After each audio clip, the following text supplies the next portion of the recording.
En esta ocasión, en Cátedra Libre, queremos analizar el problema por el cual ha venido pasando el gobierno norteamericano. Una situación muy complicada donde tuvieron que realizar una suspensión de pagos a unos 800,000 funcionarios, lo que ciertamente causó severos perjuicios en el manejo de la administración pública norteamericana. Y esto debido a las dificultades que encontró el gobierno de Barack Obama en el Congreso de la República porque no lograba la votación suficiente para aprobar el presupuesto del año 2014 que empieza a regir a partir del 1 de octubre. En ese contexto, la situación se fue complicando porque el Partido Republicano no le daba pase con la votación suficiente a la aprobación de este presupuesto y sobre todo dentro del Partido Republicano un grupo de alrededor de 40 miembros de la Cámara de Representantes del Tea Party. El Tea Party, como vamos a analizar ahora, es una facción de la extrema derecha que se caracteriza por tratar de reducir al mínimo el peso del Estado en la vida pública y en la administración en general. Y si por ellos fuera, si desapareciera, estuviera mejor. Y esta es una situación que, aunque se ha dado en ocasiones anteriores, la última fue a mediados de los 90, hace 17 años, en el gobierno del señor Bill Clinton, sin embargo no ha alcanzado el nivel de beligerancia que actualmente ha tenido esta suspensión, que recién en los últimos días pudo ser superada, pero parcialmente, pues le han dado un plazo al presidente Obama hasta enero del próximo año, donde otra vez tendría que someterse a consideración la elevación del techo de la deuda, necesaria para que se cumpla con los programas sociales.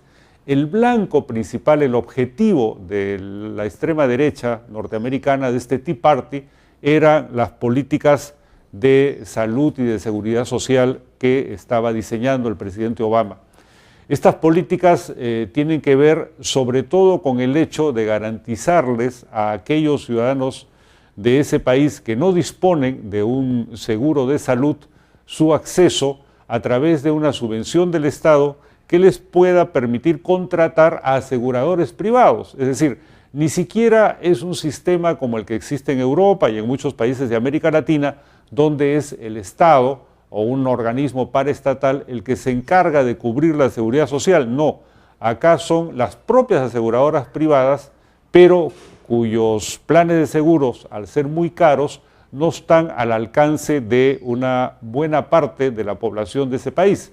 Se calcula que un 40% de los más pobres no pueden acceder a esto. Entonces, la idea era que, o el mecanismo, que ya lo había aprobado el Congreso, era que, o es, mejor dicho, para hablar en tiempo presente, que el Estado les dé una subvención de manera tal que puedan contratar estos planes que por lo menos les garantice un acceso decente a la salud pública.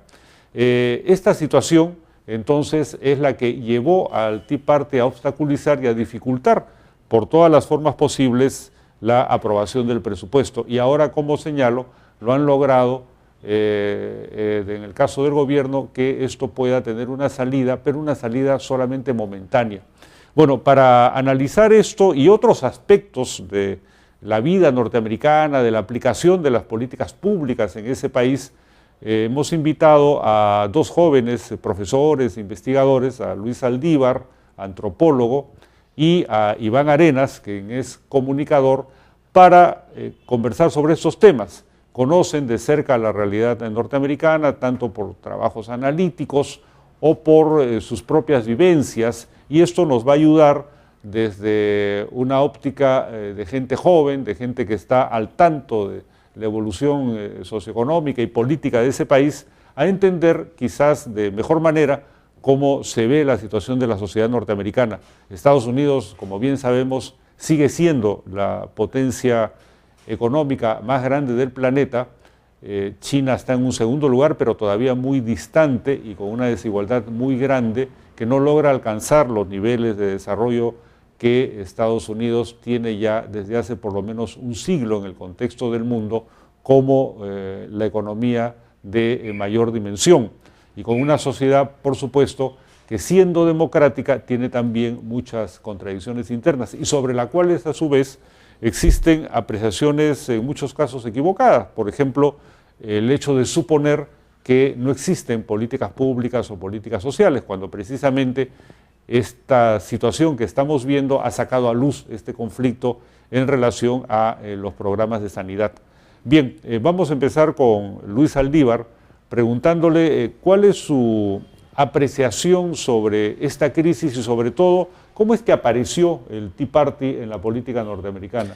Bien, muchas gracias, Agustín. Sí, precisamente esto es bien interesante porque yo tuve la oportunidad de estar en Estados Unidos en el tiempo de que se estuvo gestando el Tea Party, porque eso es una cosa relativamente nueva.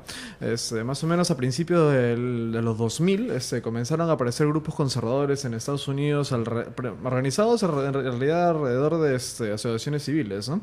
Y de una facción del Partido Republicano, pero también de otros grupos que se llamaban, por ejemplo, libertarios. En las elecciones, por ejemplo, del año 2008 apareció un candidato, un tercer candidato dentro del Partido Republicano, se llamaba Ron Paul. Ron Paul tenía la plataforma básicamente de lo que ahora es el Tea Party. Y por todas las calles comenzaron a pintar la revolución liberal, ¿no? Y cosas por el estilo.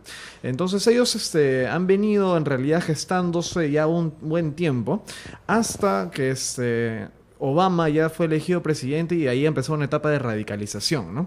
Lo cual es bien interesante, uno se da cuenta, pues, ¿no? De que conservadores siempre han habido en Estados Unidos y siempre han estado, pues, en ciertas zonas, sobre todo en el sur, de los Estados Unidos han tenido un bloque bien fuerte. Y en los últimos años, ya con Obama, es que todo ese grupo se comienza a unificar y a radicalizarse. Y es en base a la oposición a Obama. Pero se radicalizan ¿en qué sentido? ¿Menos impuestos? Claro, o sea, ellos es bien ideologizado, ¿no? Ellos argumentan de que la presencia del Estado tiene que ser, pues, mínima, ¿no? Como tú lo has comentado. Entonces ellos ven a Obama, que llegó con una plataforma bastante progresista, ¿no? Y en contra de lo que venía haciendo Bush, como el demonio, ¿no? Por lo menos. Ellos también estaban en contra de Bush, dicho sea de paso. Ellos argumentaban de que Bush ya estaba haciendo mucho gasto, ¿no? De que estaba endeudando al país, etcétera. Claro, que finalmente tiene razón, pero está invirtiendo, pues, en armas, ¿no? Tampoco les gustan los gastos militares. Claro, tampoco les gustan los gastos militares. Ellos no son intervencionistas. Ellos, lo que ellos procuran, pues, es ese aislamiento total, ¿no? Entonces, el Tea Party ya ha logrado consolidarse alrededor de una plataforma ideologizada y alrededor también de las iglesias, ¿no? Que es una particularidad. Porque a contrario de la iglesia católica, la iglesia protestante, pues, tiene digamos, un énfasis en el individualismo, ¿no? Y allá las iglesias protestantes han hecho un muy buen trabajo de organización, y en aliarse, pues, con, por ejemplo, los conductores de radio, que allá son muy conocidos, ¿no? Hay gente como Rush Limbaugh, por ejemplo, ¿no? Que es un comentarista de radio que está todos los días, 3 horas al día, y todo el sur de Estados Unidos lo escucha. También gente en la televisión que está alrededor de eso, y esa gente se viene organizando así, ¿no? Incluso en el primer periodo de Obama, la agresividad y el lenguaje eran muy duros, calificándolo hasta con ribetes racistas muy marcados. Así es, por ejemplo, el argumento de que Obama no es americano, porque él nació en Hawái, ¿no? Y decían de que en realidad no había nacido en Hawái, sino había nacido en otro lado, en África, ¿no? De padre africano. Claro, él es de padre africano, ¿no? Pero y que hasta ahora le vienen pidiendo su partida de nacimiento, ¿no? Es una locura. Y ya Obama lo ha hecho 50 veces, pero para muchísimos americanos es así. Inclusive hay encuestas, por ejemplo, yo les recomiendo a todos los que están viendo eso, si quieren enterarse un poco de la opinión de los americanos, entrar a una página web que se llama Gallup, gallup.com, en donde tienen encuestas actualizadas todo el tiempo de lo que están pensando el pueblo americano. Y hasta ahora hay gente que, por ejemplo, piensa que Obama es musulmán, ¿no? Hay un 13-14% de americanos que piensan que Obama es musulmán. Alguien le dijo en la primera campaña a Osama, ¿no? Osama, claro, ¿no? Y que acá en Latinoamérica fue broma, ¿no? Pero allá era parte del debate político, ¿no?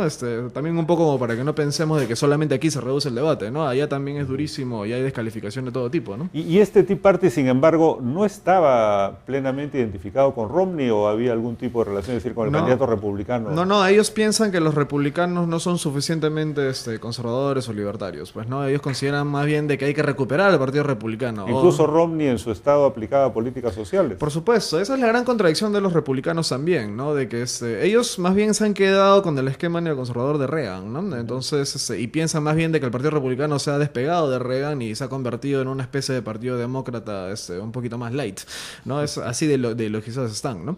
Entonces, por ejemplo, Rumney en Massachusetts había aplicado pues, un sistema de salud muy parecido a lo que lo llaman Obamacare. También había subido los impuestos a los ricos, etcétera. Entonces, para ellos no era el mejor candidato. Su candidato era este señor Ron Paul de lo que venía hablando, ¿no?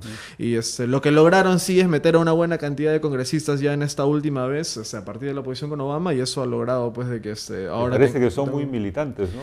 Sí, bueno, como ellos no se consideran republicanos, ellos se consideran libertarios o otra cosa por el estilo, tienen pues funcionan como facción, pues no funcionan como un partido dentro de un partido, ¿no?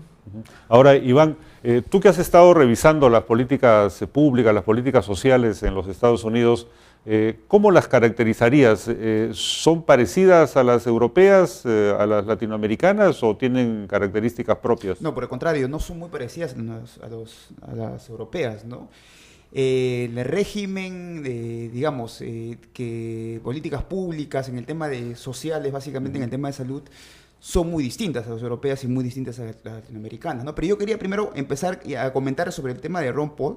Efectivamente, el Tea Party es una facción dentro del Partido Republicano, representado de alguna otra manera por Ron Paul, ¿no? Estuvo más en el ala más radical, inclusive en las últimas elecciones. No consideraban a Romney, no consideraban a Paley tampoco, que fue la mujer que quedó después con McCain, claro. Efectivamente, con McCain. Que ya era bastante conservadora pero la señora, bastante ¿no? conservadora. Lo que pasa es que ellos son libertarios, ¿no? Claro, o sea, no quieren Estado, definitivamente. No quieren Estado. Un anarcocapitalismo, digamos. Es un anarcocapitalista, pero fíjate que tampoco no es un anarcocapitalista ni siquiera como la escuela de Chicago, porque rechazan contundentemente la escuela de Chicago, que es la escuela, supuestamente la escuela más importante dentro del liberalismo económico y político dentro de Estados Unidos, pero tampoco lo rechazan, ¿no? Al contrario, ellos son muy austríacos, ¿no? La escuela austríaca. Ron Paul habla mucho de von Mises, habla mucho de von Hayek, ¿no?